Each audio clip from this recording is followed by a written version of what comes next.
السلام علیکم ورحمۃ اللہ وبرکاتہ، نحمده ونصلی علی رسولہ الکریم، اما بعد فاعوذ باللہ من الشیطان الرجیم، بسم اللہ الرحمن الرحیم، رب اشرح لی صدری ویسر لی امری واحلل عقدۃ من لسانی یفقہوا قولی۔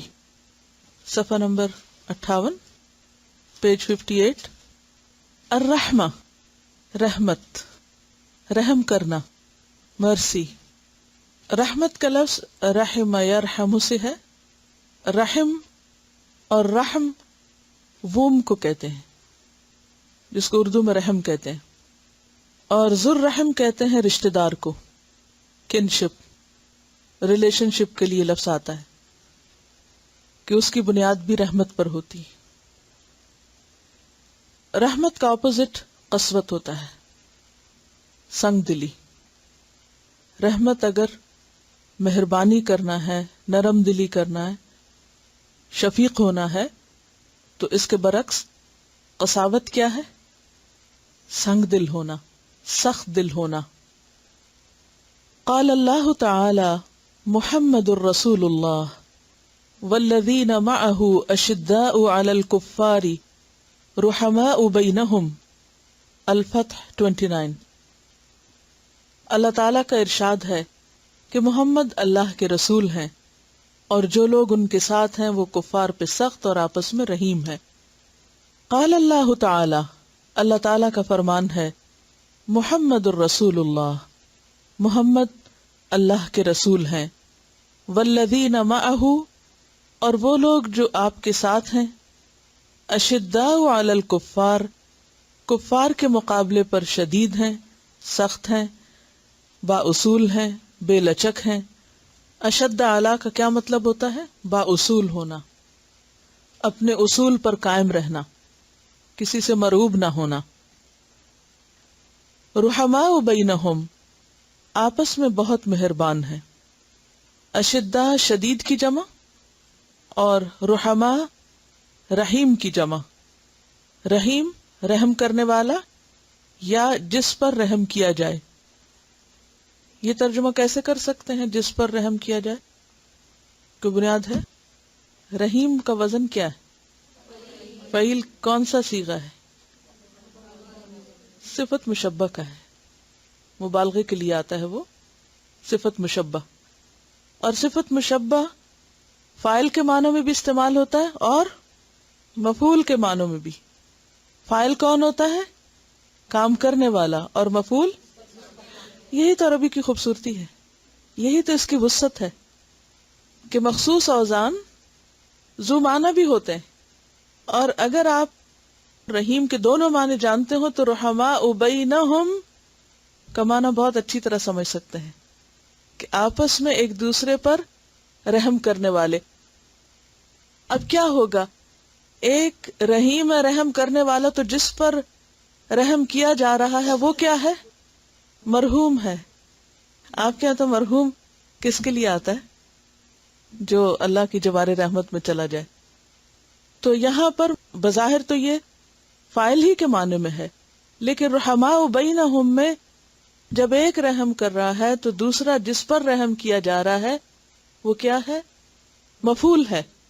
تو رحماء بینہم یعنی ان کا آپس کا تعلق جو ہے وہ رحمت پر مبنی ہوتا ہے۔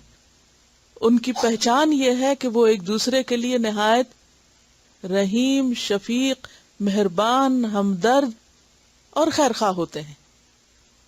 کس کی صفت بیان کی جا رہی ہے؟ صحابہ کرام کی، اور صحابہ کرام کے بعد ہمارے لیے بھی یہی راستہ ہے، کیونکہ ہمیں کیا کہا گیا ہے؟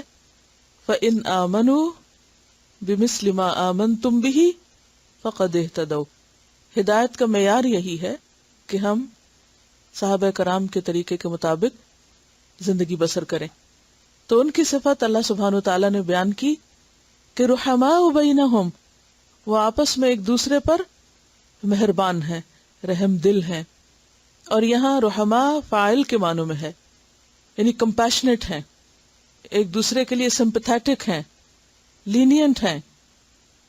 اور انسان دوسرے کے لیے رحیم اور مہربان ہو نہیں سکتا جب تک کہ انسان دوسرے کو معاف کرنے والا نہ ہو.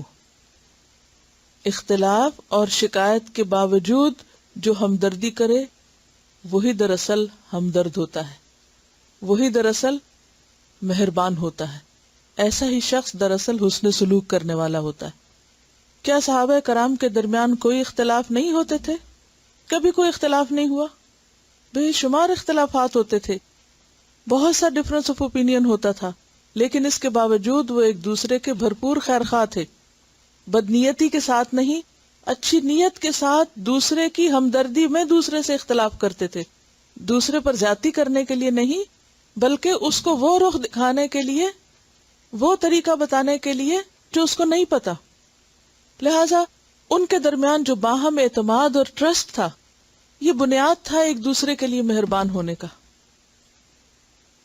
ابھی پیچھے ہم نے غضب کے بارے میں پڑھا، غصے کے بارے میں، تو ہمیں کیا سکھایا گیا کہ غصے کا جواب غصے سے نہیں بلکہ کس سے دینا ہے؟ ہمدردی سے، معاف کر کے. اور صحابہ کرام کو بھی ایک دوسرے پر غصہ آ جاتا تھا. قریب کے رشتہ داروں میں بھی باپ کو بیٹے پر، بیٹے کو باپ پر، ماں کو بچوں پر، بچوں کو بعض اوقات ماں سے ناراضگی ہو جاتی ہے، غصہ آ جاتا ہے. لیکن یہ سب چیزیں کیسی ہونی چاہیے؟ وقتی. یہ دلوں میں پالنے کی چیزیں نہیں ہیں. مومن کی اصل صفت کیا ہے؟ مومن کی اصل پہچان کیا ہے؟ کہ وہ رحیم ہوتا ہے، مہربان ہوتا ہے. اور یہاں پر صحابہ کرام کی یہی صفت بیان کر کے ہمارے لیے ایک بہترین نمونہ رکھ دیا گیا ہے. اور خود نبی صلی اللہ علیہ وسلم ان کے لیے بہت مہربان تھے. فَبِمَا رَحْمَةٍ مِّنَ اللَّهِ لِنْتَ لَهُمْ. آپ اللہ کی رحمت کے ساتھ، اللہ کی مہربانی سے ان پر نرم ہیں، ان کے لیے مہربان ہیں. قال اللہ تعالی وتواصوا بالصبر وتواصوا بالمرحمہ. اللہ سبحانہ وتعالی کا ارشاد ہے وتواصوا، اور وہ ایک دوسرے کو تاکید کرتے ہیں، تلقین کرتے ہیں. کس کی؟ بالصبر، صبر کی. وتواصوا، اور انہوں نے ایک دوسرے کو تلقین کی، بالمرحمہ، رحمت کی، مہربانی کرنے کی. مرحمہ عربی میں کیا ہے؟ فاعل ہے، مفعول ہے، مصدر ہے، مصدر میمی ہے. مرحمہ رحمت کے معنوں میں ہے، مصدر میمی، مہربانی کرنا، رحم کھانا، نرمی کرنا. راحہ میم ہی اس کا روٹ ہے، رحم سے ہی ہے. اللہ تعالیٰ کا ارشاد ہے اور جنہوں نے ایک دوسرے کو صبر اور ایک دوسرے پر رحم کی تلقین کی، یعنی اللہ کی مخلوق پر رحم کی تلقین کرنا، یہ مومنین کے شعار میں سے ہے، علامت میں سے ہے. تو اس سے کیا پتہ چلتا ہے کہ صرف خود ہی رحیم نہیں ہوتے بلکہ ایک دوسرے کو بھی یاد دہانی کراتے رہتے ہیں کہ بی پیشنٹ، بی پولائٹ، نرمی کرو، آہستگی کرو، دوسرے کے لیے سہولت کرو، دوسرے کے لیے رحیم اور شفیق بنو. اگر غور کیا جائے تو ہمارا دین ہے ہی دین رحمت. دین اسلام کا کلچر رحمت کا کلچر ہے. ہمارا دین سب پر رحم کرنا سکھاتا ہے. یہ وائلنس کا دین نہیں ہے، مرسی کا دین ہے، مہربانی کا دین ہے. سب سے پہلے آپ دیکھیے کہ اللہ سبحانہ و تعالی اپنے بارے میں کیا کہتے ہیں. وَرَبُّكَ الْغَفُورُ ذُو الرَّحْمَةِ. تیرا رب رحمت والا ہے. هُوَ الرَّحْمَٰنُ الرَّحِيمُ. وہ نہایت مہربان، بار بار رحم کرنے والا ہے. رحمتی وسعت کل شیء. میری رحمت ہر چیز پہ چھائی ہوئی ہے. ذرا امیجن کریں، اللہ کی رحمت ہر چیز پہ چھائی ہوئی، ہر چیز کو اللہ کی رحمت نے ڈھانپا ہوا ہے. ذرا سوچئے کہ کوئی چیز اس کی رحمت سے باہر نہیں. تو جس دین میں اللہ سبحانہ و تعالی اور اس کی رحمت کا یہ کانسیپٹ ہے، تو وہ دین کیا دین ہوگا؟ وائلنس کا، تشدد کا، مار کٹائی کا؟ نہیں. اس رب کو ماننے والے آپس میں بھی رحیم و شفیق ہوتے ہیں. نہ صرف یہ کہ آپس میں بلکہ ساری مخلوق پر، کیونکہ ہمیں حکم دیا گیا کہ ہر ایک کے ساتھ رحم برتا جائے، الا یہ کہ کوئی ظلم کرے تو اس کے ظلم کو روکا جائے، اس پر بھی زیادتی نہ کی جائے، ظالم کے مقابلے میں ظالم نہ بنا جائے. ظالم کے ظلم کو تو روکا جائے لیکن ظالم بننے کی گنجائش نہیں ہے۔ پھر ہم دیکھتے ہیں کہ قرآن مجید میں سب سے پہلی آیت کیا ہے؟ بسم اللہ الرحمن الرحیم۔ اور یہ آیت کتنی دفعہ آتی ہے؟ 114 دفعہ۔ سورۃ النمل میں حضرت سلیمان علیہ السلام کا جہاں واقعہ تھا وَإِنَّهُ بسم اللہ الرحمن الرحیم، وہ جو خط تھا حضرت سلیمان کا، تو 114 مرتبہ آتی۔ تو قرآن مجید کا آغاز اللہ سبحانہ و تعالیٰ کی جس صفت سے ہوتا ہے وہ صفت رحمان ہے، اور پھر صرف رحمان نہیں بلکہ ساتھ رحیم بھی۔ یہاں پر رحمان کے ساتھ کوئی اور صفت بھی تو آ سکتی تھی، بے شمار صفات ہیں اللہ سبحانہ و تعالیٰ کی، لیکن پھر اسی صفت کی دوبارہ تکرار ہوئی، یعنی صفت رحمت کی، اور بار بار اور ہر صورت کے شروع میں۔ اور پھر الرحمن علم القرآن، تو قرآن ہے ہی اللہ کی رحمت، یعنی سراسر اس کی رحمت ہے جو اس نے ہمارے لیے یہ کتاب بھیجی۔ پھر خود قرآن کو کیا کہا گیا؟ قل بفضل اللہ وبرحمتہ فبذلک فلیفرحوا هو خیر مما یجمعون، اسے اللہ کی رحمت قرار دیا گیا۔ ایک اور جگہ پر آتا ہے کہ وَنُنَزِّلُ مِنَ الْقُرْآنِ مَا هُوَ شِفَاءٌ وَرَحْمَةٌ، ہم قرآن میں سے وہ چیز اتارتے ہیں جو شفا بھی ہے اور رحمت بھی ہے، للمؤمنین، ماننے والوں کے لیے۔ تو گویا قرآن بھی کیا ہے؟ سراپا رحمت، اللہ کی ذات سراپا رحمت، قرآن سراپا رحمت۔ پھر فرشتے جو ہیں وہ بھی اللہ سبحانہ وتعالیٰ کی صفت رحمت کا خاص طور پر ذکر کرتے ہیں، ربنا وسعت کل شیء رحمتا وعلما۔ فرشتے اس کی گواہی دیتے ہیں کہ اے ہمارے رب، وسعت، تو چھایا ہوا ہے، کل شیء، ہر چیز پر، رحمتا وعلما، رحمت اور علم کے اعتبار سے، یعنی تیری رحمت ہر چیز پر چھائی ہوئی ہے۔ رسول کیا ہیں؟ رسول رحمت، وما ارسلناک الا رحمتا للعالمین۔ اور سورۃ توبہ میں نبی صلی اللہ علیہ وسلم کی صفت بھی کیا آتی ہے؟ وبالمؤمنین رؤوف الرحیم، کہ مومنوں پر نہایت مہربان، نہایت شفیق ہیں۔ اہل ایمان کو کیا تلقین کی گئی ہے کہ وہ آپس میں کیسے رہیں، کیسے رہیں؟ یہ ابھی پڑھا نہیں، وتواصوا بالصبر وتواصوا بالمرحمہ، کہ ایک دوسرے کو رحمت کی تلقین کرتے رہیں، کیونکہ انسان کے اندر خیر بھی اور شر بھی ہے۔ تو شیطان انسان کا دشمن ہے، وہ اس کے دل میں غصہ ڈالتا ہے، وہ نفرت ڈالتا ہے، بدگمانی پیدا کرتا ہے، اکساہٹیں پیدا کرتا رہتا ہے۔ تو پھر انسان بعض اوقات اس کے اثر میں آ کر کچھ نہ کچھ ایسی چیز کر بیٹھتا ہے جس پر وہ بعد میں پشیمان بھی ہوتا ہے۔ تو ایسے میں ہمیں کیا سکھایا گیا کہ بجائے اس کے کہ اس شخص کو اس چیز کے عمر بھر تانے دیے جائیں، کیا کیا جائے؟ اس کے ساتھ بھی رحمت برتی جائے۔ انشاءاللہ میں آخر میں نبی صلی اللہ علیہ وسلم کی جو بہت سی مثالیں ہیں رحمت کی وہ آپ کے سامنے رکھوں گی، کہ کس طرح آپ نے اپنے جان کے دشمنوں کو بھی اتنے پیار سے اور رحمت سے معاف کر دیا، درگزر کر دیا، اور ان سے انتقام نہیں لیا۔ تو اس میں کیا ہے کہ خود بھی رحم کریں اور ایک دوسرے کو بھی رحم کی تلقین کرتے رہیں۔ اور خاص طور پر سنگ دلی سے منع کیا گیا، وَلَا يَكُونُوا كَالَّذِينَ أُوتُوا الْكِتَابَ مِنْ قَبْلُ فَطَالَ عَلَيْهِمُ الْأَمَدُ فَقَسَتْ قُلُوبُهُمْ، اہل کتاب کی طرح نہ ہو جانا، یعنی تم دین پڑھ کر سنگ دل نہ ہو جانا، سخت مزاج نہ ہو جانا، اہل کتاب کی طرح نہ ہو جانا، ان پچھلی قوموں کے پڑھے لکھے لوگوں کی طرح نہ ہو جانا کہ جو بہت عرصہ پڑھتے لکھتے رہے اور پڑھ لکھ کے بھی انہوں نے کچھ نہ حاصل کیا، نتیجہ کیا نکلا؟ ایک لمبی مدت گزر گئی، فقست قلوبہم، ان کے دل سخت ہو گئے۔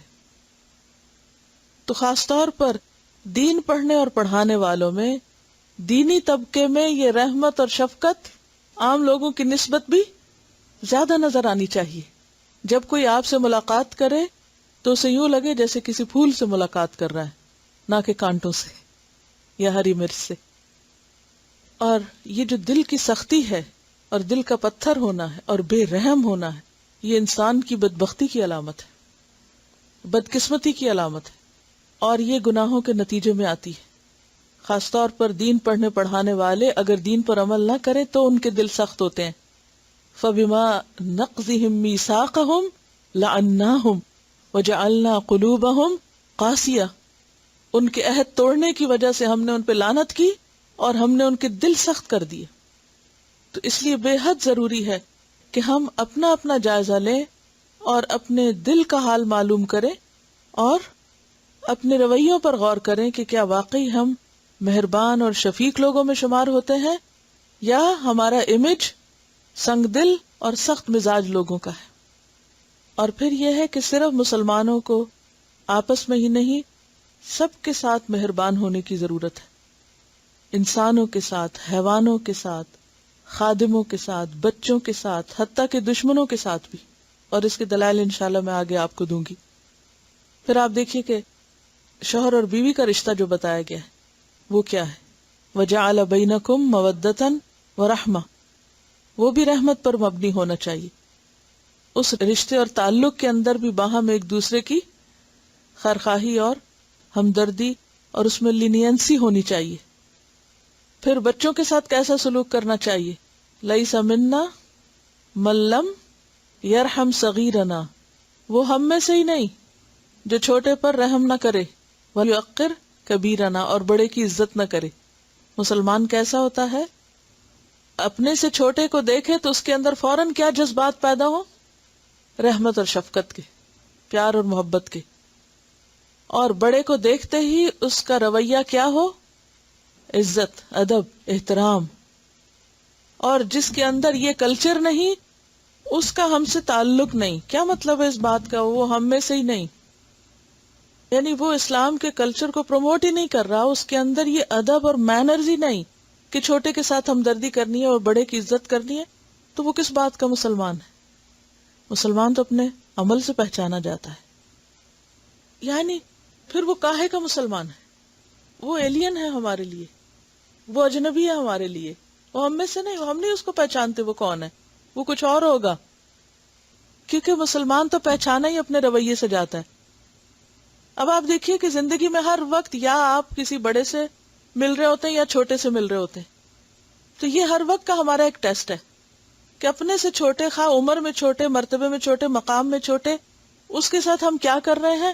اور جو ہی ہم سے بڑا کوئی عمر میں، مرتبے میں، کسی بھی اعتبار سے، تو اس کے ساتھ ملتے ہوئے ہمارا طریقہ کیا ہے، تو فوراً اسی سے پہچان ہو جائے گی.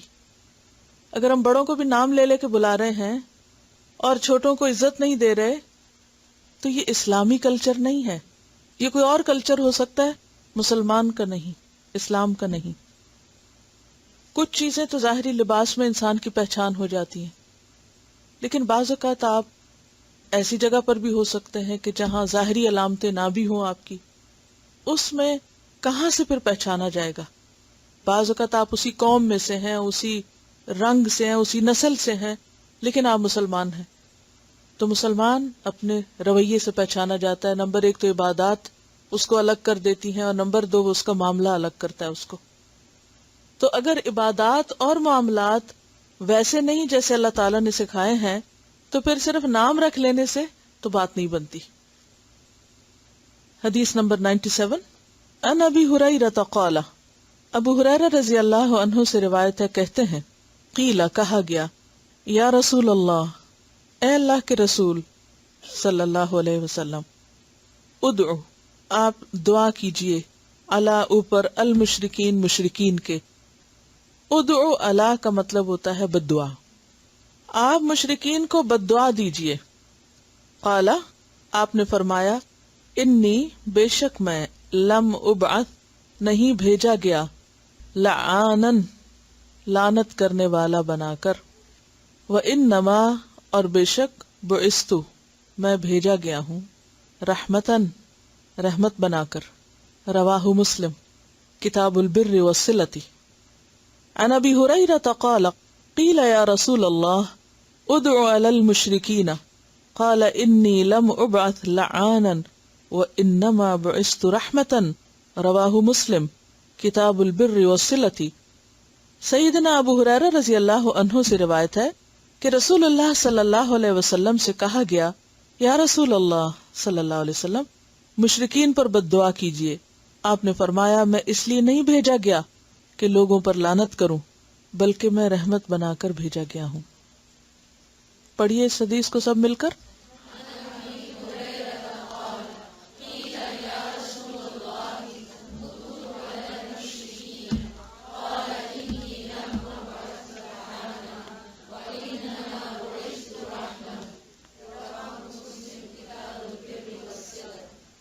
ٹھیک ہے.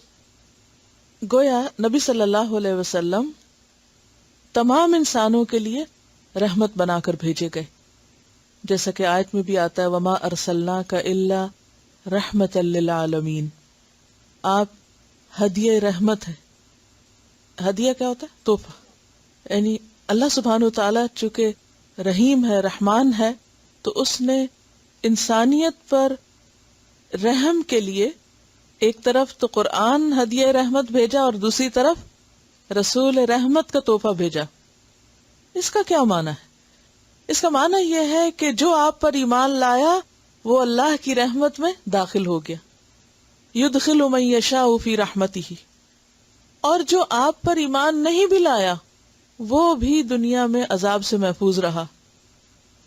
پچھلے انبیاء کی تاریخ آپ نے قرآن مجید میں بارہا پڑھی ہے. قوم نوح کو آپ دیکھیے، جو نوح علیہ السلام پر ایمان نہیں لائے ان کے ساتھ کیا ہوا؟ غرق کر دیے گئے. حضرت صالح علیہ السلام پر جو ایمان نہ لائے، قوم سمود جو تھی، کیا ہوا؟ تباہ کر دی گئی. قوم لوط تباہ کر دی گئی. اور اسی طرح بہت سی اور قومیں جن کا نام بھی ہمیں معلوم نہیں. یعنی ہر قوم میں سے جو حصہ نبی پر ایمان لاتا وہ نجات پا جاتا، اور جو حصہ نبی پر ایمان نہ لاتا وہ ملیا میٹ کر دیا جاتا. وہ زندہ نہیں رہ سکتے تھے. کہیں خسف ہوا، کہیں غرق ہوا، کوئی زلزلے میں مارے گئے، کوئی کسی طرح، کسی کو آندھی طوفان نے اڑا دیا. لیکن جو لوگ نبی صلی اللہ علیہ وسلم پر ایمان نہیں بھی لائے آپ کے دور میں یا آپ کے بعد، کیونکہ قیامت تک کے لیے اب آپ حجت ہیں، تو ان کو بھی جینے کا موقع دیا گیا. ایسا نہیں کیا گیا کہ انہیں ختم کر دیا گیا. تو یہ ہے آپ کی رحمت، یہ ہے آپ کا رحمت ہونا. سمجھ آ گئی کتنی بڑی رحمت ہے. یعنی جن لوگوں کی طرف آپ مبعوث کیے گئے تھے ان سب کے ساتھ بھی اگر یہ معاملہ کیا جاتا جو پچھلی اقوام کے ساتھ کیا گیا ہے تو پھر کیا ہوتا؟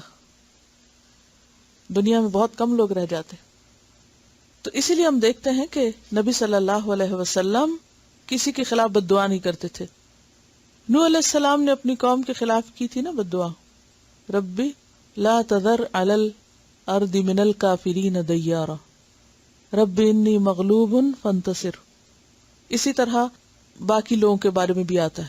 لیکن نبی صلی اللہ علیہ وسلم کو جتنا بھی ستایا گیا، طائف کا واقعہ آپ سب کو یاد ہے، کتنا ستایا گیا تھا آپ کو اس موقع پر. اور اس وقت جبریل علیہ السلام نے آ کر آپ سے کہا کہ اگر آپ ایک دفعہ یہ کہیں تو ان سب کو ابھی پکڑ لیا جائے گا. وہاں آپ دیکھیں کہ کسی ظلم کی حد ہوتی ہے نا، انتہا ہوتی ہے، بدتمیزی کی. کس طرح پتھر مارے گئے آپ پر، کس طرح آپ کے پاؤں سوج گئے اور خون نکل نکل کر جوتوں میں جم گیا، اور کس طرح وہ تمام گنڈے قوم کے جو تھے وہ آپ کے پیچھے لگ گئے اور آپ کو یوں تنہا چھوڑ دیا. لیکن اس وقت بھی آپ کی زبان سے کسی کے خلاف بد دعا نہیں نکلی. یہ ہے نبی رحمت. اور جب آپ سے کہا بھی گیا آپ بد دعا کر دیجئے کیونکہ آپ مقبول الدعا تھے، آپ دعا کرتے تو پکڑے جاتے سارے، آپ نے فرمایا نہیں، انی لم ابعث لعانن، مجھے لعنتیں کرنے والا نہیں بنا کے بھیجا گیا، مجھے رحمت بنا کر بھیجا گیا ہے. ایک اور روایت میں آتا ہے، ابن کثیر کی روایت ہے ابن عمر سے، قال رسول اللہ صلی اللہ علیہ وسلم ان اللہ بعثنی رحمتا مہداتا، اللہ نے مجھے رحمت اور ہدیہ بنا کر بھیجا ہے. بخاری نے اپنے تاریخ میں بھی ایک روایت یوں بیان کی ہے کہ آپ نے فرمایا کہ انما بعثت رحمتا ولم ابعث عذابا، کہ مجھے رحمت بنا کے بھیجا گیا، عذاب بنا کے نہیں بھیجا گیا. میں لوگوں کے اوپر عذاب کے طور پہ مسلط نہیں ہوا کہ جو نہ مانے اس کو فوراً پکڑ لیا جائے، بلکہ میں سراپا رحمت ہوں. فبما رحمت من اللہ لنت لهم لو كنت فظا غلیظ القلب لانفضوا من حولک. تو یہ کتنی ضروری صفت ہے ایک داعی کے لیے. اگر کوئی حقیقی معنوں میں سچے دل سے دین کی خدمت کرنا چاہتا ہے تو اس کے لیے لازم ہے کہ اپنے اندر یہ صفت پیدا کرے. اس کے بغیر دین کی خدمت نہیں ہو سکتی. اور جیسے کہ شروع میں نے عرض کیا کہ اختلاف کے باوجود، شکایت کے باوجود دوسرے پر ہمدرد اور مہربان ہونا ضروری ہے، ورنہ تو مہربانی ہو ہی نہیں سکتی. پھر علامہ اقبال کا شعر بھی ہے اس پر ایک، ہو ہلکا یاراں میں تو بریشم کی طرح نرم. یعنی مومن کے لیے ایک طرح سے ریشم کی طرح ہوتا ہے. نبی صلی اللہ علیہ وسلم کی پوری جو شخصیت تھی اس سے نرمی جھلکتی تھی. وہ ایک امپریشن بن جاتا ہے نا ہمارا. ہم جس طرح کا لوگوں سے معاملہ کرتے ہیں ویسے ہی ہمارا ایک امپریشن بن جاتا ہے. تو ہم میں سے ہر شخص کو یہ سوچنا چاہیے کہ اس کا امپریشن کیا ہے دوسروں پر، نرمی کا یا سختی کا یا شدت کا، غضب کا. حدیث نمبر 98.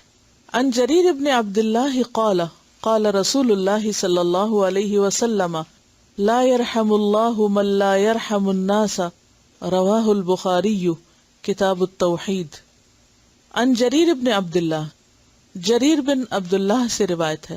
قال کہتے ہیں، قال رسول اللہ، فرمایا رسول اللہ صلی اللہ علیہ وسلم نے، لا يرحم اللہ، نہیں رحم کرتا اللہ، من لا يرحم الناس، جو نہیں رحم کرتا لوگوں پر. جریر بن عبداللہ رضی اللہ عنہ نے بیان کیا کہ رسول اللہ صلی اللہ علیہ وسلم نے فرمایا، جو لوگوں پر رحم نہیں کرتا اللہ تعالیٰ بھی اس پر رحم نہیں کرتا. یعنی باوجود اس کے کہ اللہ سبحانہ وتعالیٰ کی رحمت ہر چیز پہ چھائی ہوئی ہے، لیکن سنگ دل انسان، ظالم انسان اللہ کی رحمت سے محروم ہو جاتا ہے. پھر وہ اس کا مستحق نہیں رہتا، کیونکہ اس کے دل میں اوروں کے لیے رحمت نہیں، دوسروں کے لیے رعایت نہیں، وہ دوسروں کا خیر خواہ نہیں. تو اس سے کیا پتہ چلتا ہے کہ اللہ کی رحمت پانے کے لیے مخلوق پر رحم کرنا ضروری ہے. حدیث پڑھی عربی میں.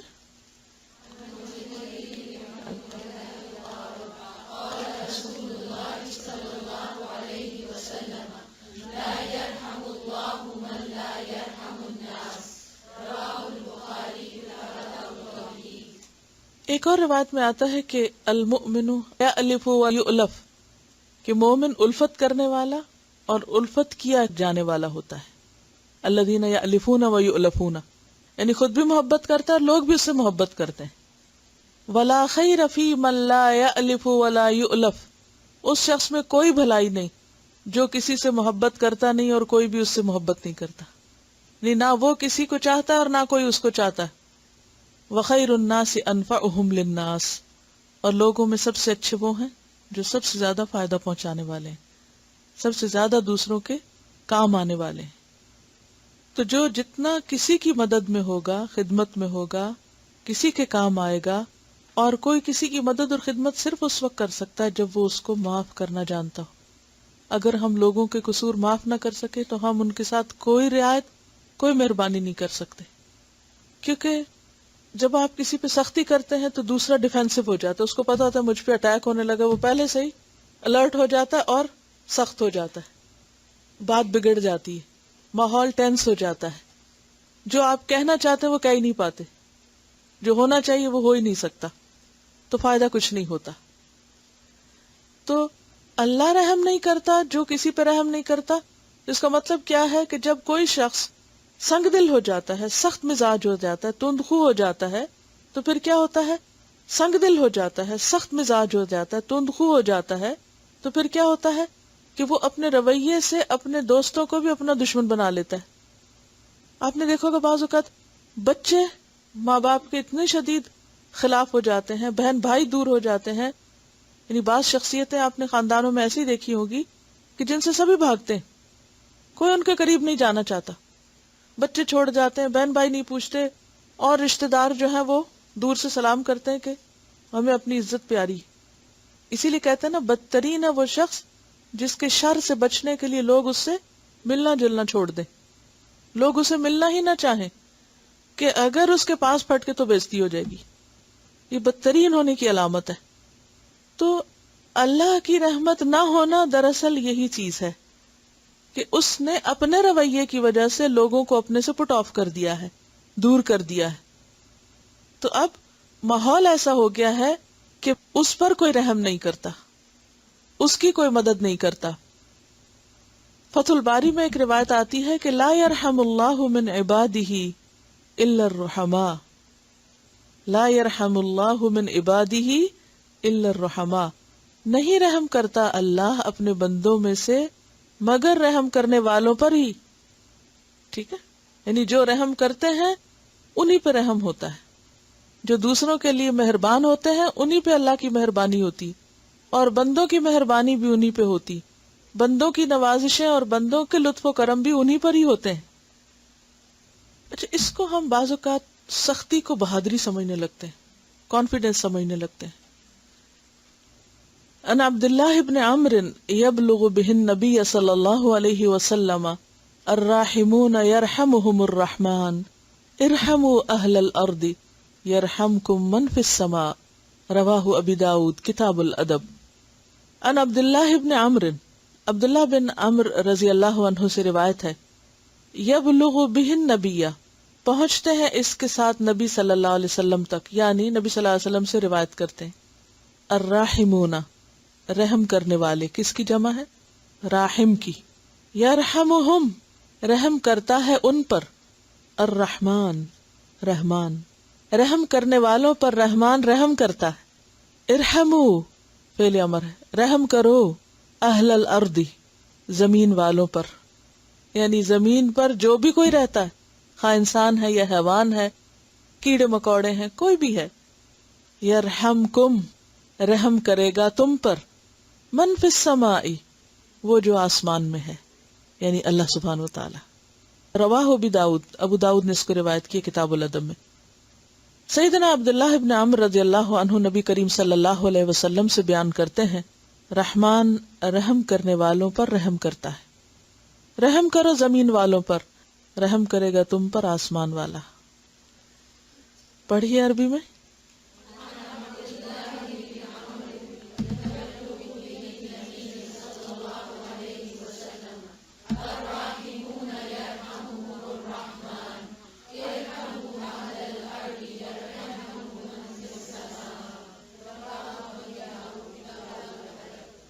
یہ زمین اللہ نے بنائی ہے نا، اور زمین پر جتنی بھی مخلوق ہے، تصور میں لائیے کتنی، ان گنت، سبھی اللہ نے بنائی۔ حشرات الارض ہو، چھوٹی چیزیں ہو، بڑی ہو، پانی میں ہو، ہوا میں ہو، کچھ ہو، کوئی بھی جان والا، کوئی بھی زیرو، سب اللہ نے پیدا کیا، اور اللہ کو اپنی مخلوق سے پیار ہے۔ آپ کوئی چیز بناتے ہیں تو اس کے ساتھ آپ کی اٹیچمنٹ کیسے ہوتی ہے؟ کوئی بھی چیز جو آپ نے خود بنائی ہو، کوئی سویٹر بنا ہو، کوئی کپڑا سیا ہو، کوئی اگر آپ اپنے ہاتھ سے ہنر سے کوئی چیز بناتے ہو، صفائی خود کی ہو، تو ان چیزوں کے ساتھ آپ کا معاملہ دوسری چیزوں کی نسبت مختلف ہوتا ہے۔ تو جتنی بھی مخلوق ہے، حتیٰ کہ درخت وغیرہ ہیں، پودے ہیں، انوائرمنٹ ہے، یہ سارا کچھ، کیونکہ یہاں پر کسی کا نام نہیں لیا گیا، کیا کہا گیا؟ اہل الارض، زمین والے، یعنی جو بھی زمین پہ بستے ہیں، جو بھی چیزیں زمین پر رہتی ہیں۔ تو اللہ کی تخلیق کو بگاڑنا، اللہ کی مخلوق کے ساتھ زیادتی کرنا، اس کو نقصان پہنچانا، اس کے اوپر ظلم ڈھانا، یہ سب اللہ کو ناراض کرنے والی چیزیں ہیں۔ اردو میں ایک شعر بھی آتا ہے جو اسی حدیث کے مطابق ہے، کرو مہربانی تو اہل زمیں پر، خدا مہرباں ہوگا عرش بری پر۔ ان عائشہ رضی اللہ عنہا قالت جاء اعرابی الی النبی صلی اللہ علیہ وسلم فقال، عائشہ رضی اللہ تعالی عنہا سے روایت ہے، قالت کہتی ہیں، جاء آیا، اعرابی ایک دیہاتی، الی النبی نبی صلی اللہ علیہ وسلم کے پاس، فقال کہنے لگا، تقبلون تم چومتے ہو، الصبیان بچوں کو، تم بچوں کو بوسہ دیتے ہو، فما نقبلہم ہم تو ایسا نہیں کرتے، ہم تو بوسہ نہیں دیتے ان کو۔ فقال النبی تو کہا نبی صلی اللہ علیہ وسلم نے، او املک لک کیا بھلا میں مالک ہو سکتا ہوں تیرے لیے، ان نزع اللہ من قلبک الرحمہ کہ چھین لی اللہ نے تیرے دل سے رحمت، یعنی اگر اللہ نے تیرے دل سے رحمت چھین لی ہے تو میں تمہارے لیے پھر کیا کر سکتا ہوں.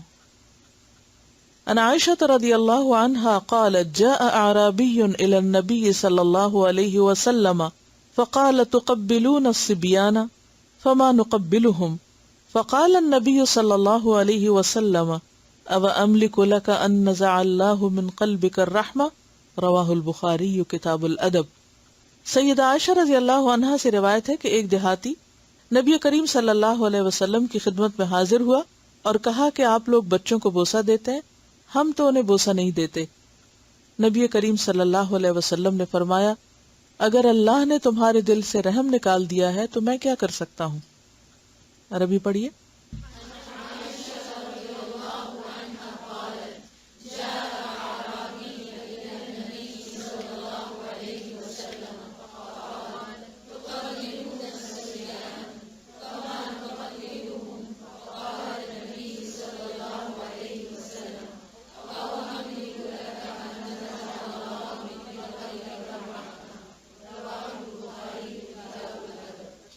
تو اس سے کیا پتہ چلتا ہے کہ اگرچہ رحم کا مستحق ہر ایک ہے، لیکن خاص طور پر اپنے سے چھوٹے پر رحم کرنا، مہربانی کرنا زیادہ ضروری ہے ان کی کمزوری کی وجہ سے. اور اس رحمت کی علامت کیا ہے؟ یعنی انسان کی دوسرے پر رحمت کس سے ظاہر ہوتی ہے؟ رویے سے، معاملے سے، بیہیویئر سے، کہ کس طرح کا دوسرے کے ساتھ کوئی سلوک کرتا ہے. اور اسی میں بچوں کو کس کرنا ہے، پیار سے، شفقت سے معاملہ کرنا ہے. بعض ماں باپ بچوں کو قریب نہیں پھٹکنے دیتے، گود میں نہیں بٹھاتے، اٹھاتے نہیں، پیار نہیں کرتے، اور بچوں کے اندر بچپن سے یہ ایک احساس محرومی پیدا ہو جاتا ہے. اور کیا لاجک پیش کرتے ہیں کہ ہم ان کو بہت سخت جان بنا رہے ہیں. ہر چیز کا ایک وقت ہوتا ہے. بچپن بچپن ہوتا ہے اور اس میں شدت اور سختی کے ساتھ، یعنی تربیت میں دونوں چیزیں ضروری ہوتی ہیں. ڈسپلن بھی ضروری ہوتا ہے، سختی بھی ضروری ہوتی ہے، لیکن اس کے ساتھ ساتھ محبت بھی ضروری ہوتی ہے. اور اس شخص نے اپنے قبیلے کا طریقہ بتایا کہ ہم لوگ تو بچوں کے ساتھ ایسا نہیں کرتے، ہمارے نارمز تو یہ ہیں. تو آپ نے فرمایا کہ تمہارے دل سے اللہ نے رحمت ہی چھین لی، یعنی سنگ دل ہو تم، اور جس کے دل سے اللہ رحمت چھین لے پھر میں کیا کر سکتا ہوں. اللہ کیوں رحمت چھینتا ہے پیچھے بھی میں اس کی وجہ بتا چکی ہوں. یعنی اللہ کسی پہ ظلم نہیں کرتا، بندوں کے اپنے گناہ اور اپنی زیادتیاں اور اپنے ایسے رویے ہوتے ہیں جس کی وجہ سے دل سخت ہو جاتے ہیں. ایک گناہ کرنے سے دل سیاہ ہوتا ہے، معافی نہ مانگے انسان، پلٹے نہیں، تو وہ سیاہی پھیلتی جاتی ہے، سختی بڑھتی جاتی. اور اس میں پھر وہ حدیث بھی یاد کر لیجئے کہ من لم یرحم صغیرنا، جس نے ہمارے چھوٹے پہ رحم نہ کیا، ویؤقر کبیرنا، اور ہمارے بڑے کی عزت نہ کی، تو وہ ہم میں سے نہیں. اور نبی صلی اللہ علیہ وسلم کے ایک نواسے کا جب جان کنی کا وقت تھا تو آپ صلی اللہ علیہ وسلم کی آنکھوں سے آنسو ٹپک رہے تھے. تو صحابہ نے دیکھا تو کہا کہ آپ بھی روتے ہیں. یعنی انہیں حیرت ہوئی کہ آپ تو اتنے بہادر ہیں اور اتنی معزز ہستی ہیں اور اتنے بریو ہیں، تو بچہ ہی تو فوت ہوا ہے، کیونکہ دودھ پیتے تو چھوٹے تھے، تو اتنا چھوٹا سا بچہ ہے تو کیا ہوا؟ تو آپ نے فرمایا انہا رحمتن، یہ آنسو کس چیز کی علامت ہے؟ رحمت کی. وَدَعَهَا اللَّهُ فِي قَلْبِ مَن يَشَاءُ، اللہ نے جس کے دل میں چاہا ہے اس کو رکھ دیا ہے. تو گویا رحمت اللہ کی دین ہے. اور رحمت کی علامتیں یہاں دو بتائی گئی ہیں، ایک حدیث میں پیار کرنا اور دوسری حدیث میں وفات کے موقع پر، دکھ کے موقع پر رونا، آنسو بہانا. کیونکہ آنکھ سے آنسو کا نہ نکلنا کس بات کی علامت ہے؟ انسان کی بدبختی کی علامت ہے. تو انسان کا جو رویہ ہوتا ہے یا اس کا جو معاملہ ہوتا ہے، اس میں جو مختلف ایکشنز ہوتے ہیں اس کے، وہ سب ظاہر کرتے ہیں کہ انسان کیا ہے. اب آپ دیکھیے کہ یہاں اللہ کے رسول صلی اللہ علیہ وسلم رو رہے ہیں، اور کس پہ رو رہے ہیں؟ بچے کی وفات پہ. بچہ ہے چھوٹا سا، اس کو اٹھایا اور اسے دیکھ کے رو رہے ہیں. اتنے شفیق. بہت سے لوگ بچے فوت ہو جائے تو کوئی نہیں روتے، وہ کہتے ہیں بچہ ہی تو تھا، کیا ہوا، چلا گیا. ماں تو ماں ہونے کی وجہ سے روتی ہے، لیکن عام طور پر باپ یا پھر جو مرد رشتہ دار ہیں ان کے اندر عموماً یہ چیز نہیں پائی جاتی. کیونکہ ہمارے کلچر میں بھی تو یہی چیز ہے کہ مرد نہیں روتے اور مردوں کو نہیں رونا چاہیے اور کرائے بیبی نہیں ہونا چاہیے. بعض لوگ بچوں کو اٹھاتے ہی نہیں. اصل میں چاہ رہی تھی کہ آج ہم ایک دفعہ حدیثیں مکمل کر لیں. میں نے اپنی ترتیب یوں رکھی ہے کہ ایک دن میں چیپٹر مکمل کر کے اگلے دن پھر اس سے ریلیونٹ اور مزید مثالیں اور چیزیں اور ڈسکشن. عن ابی ہریرہ قال سمعت ابا القاسم صلی اللہ علیہ وسلم یقول، ابو ہریرہ کہتے ہیں کہ میں نے ابو القاسم صلی اللہ علیہ وسلم کو فرماتے ہوئے سنا ہے. ابو القاسم کون ہے؟ حضور صلی اللہ علیہ وسلم کی کنیت ہے، آپ کے بیٹے قاسم کے نام پر. لا تنزع الرحمت، نہیں کھینچی جاتی نکالی جاتی رحمت، الا من شقی، مگر بدبخت سے. رواہ الترمذی کتاب البر والصلہ. سیدنا ابو ہریرہ رضی اللہ عنہ سے روایت ہے کہ میں نے ابو القاسم صلی اللہ علیہ وسلم سے سنا کہ رحمت بدبخت آدمی کے دل سے نکال لی جاتی ہے. پڑھیے عربی.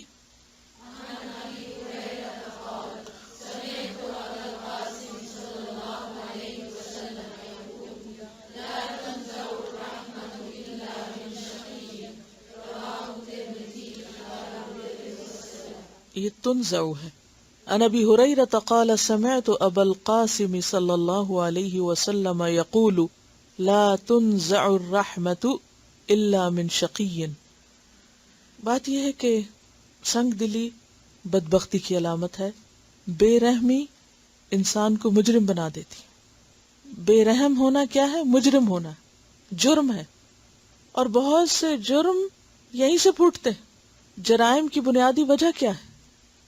رحم نہ ہونا. یعنی بے رحم انسان اس بات کی کوئی پرواہ نہیں کرتا کہ کسی کے اوپر کیا تکلیف گزر رہی ہے، کوئی کیوں رو رہا ہے، کوئی بھوکا ہے یا پیاسا ہے یا بیمار ہے یا ضرورت مند ہے. اسے اس کی کوئی فکر نہیں، اسے اس سے کوئی غرض نہیں. وہ چاہے اگر اس کے اختیار میں ہے ایک لمحے میں ہزاروں کو مار ڈالنا تو مار ڈالتا ہے، اور اس سے کوئی فرق نہیں پڑتا اس کو. تو یہ سب کس چیز کی علامت ہے؟ بدبختی کی علامت ہے کہ انسان غلط کام کرے اور پھر اس کے دل پر اثر بھی نہ ہو. کیونکہ دل کا حساس ہونا، ضمیر کا جاگنا بہت بڑی رحمت ہے اللہ کی، کہ انسان کچھ غلط کر رہا ہوتا ہے تو اس کا ضمیر بولنے لگتا ہے اور وہ اپنے ہاتھ روک لیتا ہے، پھر وہ دوسرے پر ظلم و ستم نہیں کر سکتا. لیکن جب انسان کو اس کا ضمیر روکتا ٹوکتا نہیں تو کیا ہوتا ہے؟ انسان پھر ڈھیٹ ہو کر، بے دھڑک ہو کر ظلم پہ ظلم کیے چلا جاتا ہے، اور ظلم پہ ظلم بالآخر اس کے لیے اندھیروں کو جمع کرنے کا سبب بن جاتا ہے، اور قیامت کے دن اس سے بڑھ کر بدبخت کوئی نہ ہوگا. اور اگر دیکھا جائے تو قیامت سے پہلے دنیا میں بھی بے رحمی بے سکونی کو جنم دیتی ہے. بے رحمی بے سکونی کو جنم دیتی ہے. جو رحم دل ہوتا ہے، مہربان ہوتا ہے، جو دوسرے کا خیرخواہ ہوتا ہے، دوسرے کے لیے اچھا ہی چاہتا ہے، تو نتیجہ کیا ہوتا ہے؟ کوئی اس سے اچھا نہ بھی کرے تو اس کے اپنے دل میں ایک سکون ہوتا ہے کہ میں نے تو کسی سے برا نہیں کیا. لیکن اگر انسان دوسرے کے ساتھ زیادتی کرے تو زیادتی کر کے وقتی طور پر تو وہ اپنا غصہ ٹھنڈا کر لیتا ہے، لیکن بعد میں یعنی اس کے آفٹر ایفیکٹس کیا ہوتے ہیں؟ ڈپریشن ہو جاتا ہے انسان کو کہ میں نے اچھا نہیں کیا. گلٹ اس کو مار دیتی ہے.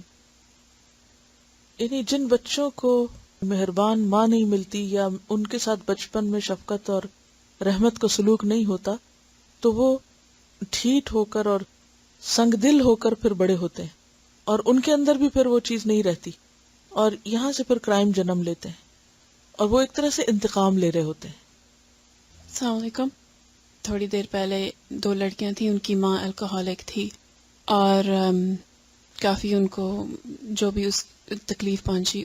ینگ لڑکیاں تھیں، انہوں نے پلان کر کے ماں کو دوائی دے کے ڈراؤن کر کے ایکسیڈنٹ رپورٹ کر دیا.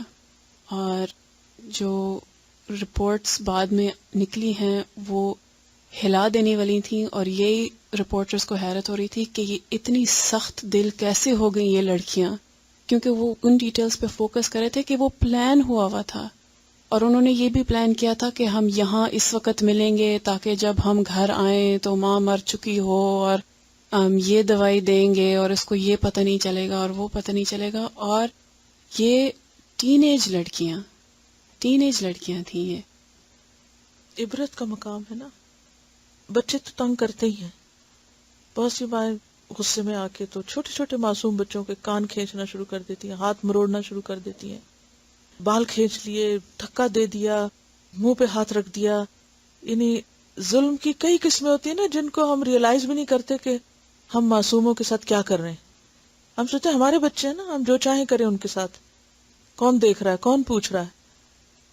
بعض اوقات مائیں اس طرح کی بھی سزائیں دیتی رہتی ہیں، واش روم میں بند کر دیا، کمرے میں بند کر دیا، رو رہے ہیں بچے، چیخ رہے ہیں، چلا رہے ہیں.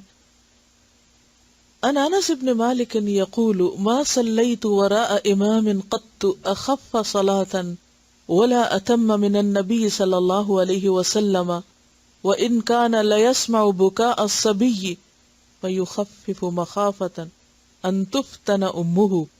رواہ البخاری کتاب الاذان. عن انس بن مالک، انس بن مالک رضی اللہ عنہ سے روایت ہے، یقول کہتے ہیں، ما صلیت نہیں میں نے نماز پڑھی، وراء پیچھے، امام کسی امام کے، قط کبھی بھی، اخف زیادہ خفیف زیادہ ہلکی، صلاۃً نماز، ولا اتم اور نہ زیادہ تمام یا کامل، من النبی نبی صلی اللہ علیہ وسلم سے، وَإِن كَانَ اور بے شک تھے، لیسمع البتہ سنتے، بکاء رونا، الصبی بچے کا، فیخفف تو ہلکی کر دیتے، یعنی کیا، نماز، مخافتا اس ڈر سے، ان تفتن امہ کہ فتنے میں پڑ جائے اس کی ماں، یعنی پریشانی میں مبتلا ہو جائے اس بچے کی ماں. بخاری نے اس کو روایت کیا ہے. سیدنا انس بن مالک رضی اللہ عنہ نے فرمایا کہ نبی کریم صلی اللہ علیہ وسلم سے زیادہ ہلکی لیکن کامل نماز میں نے کسی کے پیچھے نہیں پڑھی، یعنی پوری بھی ہوتی تھی لیکن بہت معتدل. اور اگر آپ بچے کے رونے کی آواز سن لیتے تو اس خیال سے کہ اس کی ماں کہیں پریشانی میں مبتلا نہ ہو جائے، نماز مختصر کر دیتی. یعنی اس سے آپ اندازہ لگائیں کہ آپ کے دل میں بچوں کے لیے کس قدر رحمت اور کس قدر رعایت تھی. اب ظاہر ہے آپ نماز پڑھا رہے ہیں، مسجد نبوی لوگوں سے بھری ہوئی ہے، عورتوں کے اوپر مسجد آنا کوئی فرض نہیں ہے. اس کے باوجود اگر عورت آ گئی ہے اور بچہ بھی آ گیا ہے تو بجائے اس کے کہ یہ کہا جائے کہ نکل جائیں بچوں والے، آپ کیا کرتے تھے، نماز ہلکی کر دیتے تھے. تو اس سے آپ اندازہ لگائیں کہ کس قدر نبی صلی اللہ علیہ وسلم نے مختلف لوگوں کی رعایت کی تاکہ کوئی بھی آپ کے فیض سے اور خیر سے محروم نہ رہے. پڑھیے عربی.